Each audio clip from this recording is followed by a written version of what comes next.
Now get analysis on the situation, more analysis in Libya from David Maimela. He's from the South Africans for Peace in Africa initiative, joining us live there in Johannesburg. David, well, it's pretty clear what your stance is, but I must then begin by asking you, apart from Gaddafi's supporters, it seems to many people around the world that it's quite clear that what's happening there in Libya is what the people of Libya wanted, and those wishes would not have been achieved without NATO's support. Well, look, I must put it quite clear that we are not in support of either of the parties that are involved in the conflict in Libya at the moment. What we have been campaigning around in South Africa and in the continent is the fact that NATO should stop immediately its terrorism in Libya. The terrorism that has been going on for months now, killing innocent lives of the Libyan people. And we've been saying that they must actually withdraw their military forces and actually allow the AU roadmap that has been outlined by African leaders to resolve the conflict in Libya peacefully. We are not in support of either the rebels or Gaddafi or the pro-Gaddafi forces in Libya. Do you think the African Union would have achieved what has been achieved so far? Some would say that they haven't really played a big role in this. No.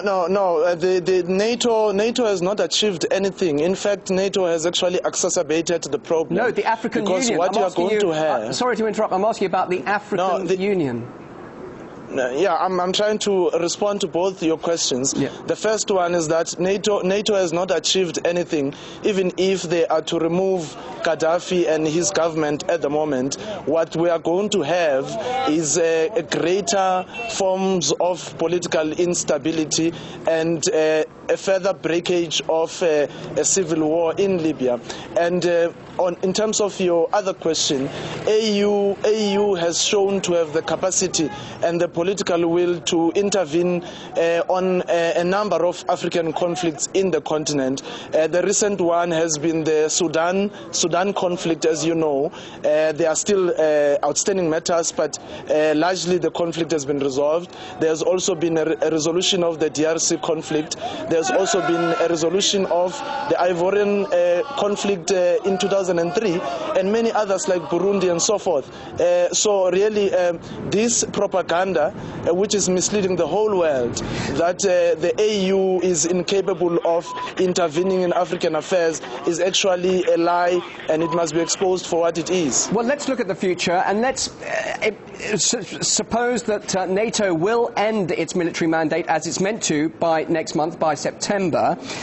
Do you therefore not have any faith in the National Transitional Council that it will be able to carry out a legitimate and effective government? And you believe then that there could be greater political instability and problems in Libya? You don't have any trust in the NTC? We are not sure if they are going to pull out of Libya immediately. I mean, we've got the recent example of Iraq at the moment.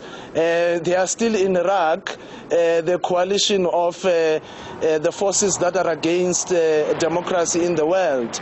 They are still in Iraq at the moment as we speak. So the speculation that they will be out of Libya in a matter of a month can also be found to be false when you look at the experience of Iraq. But I think what is important here is that we do not have confidence that the military intervention by NATO is going to bring about immediate peace and stability in Libya, because we know that violence begets violence.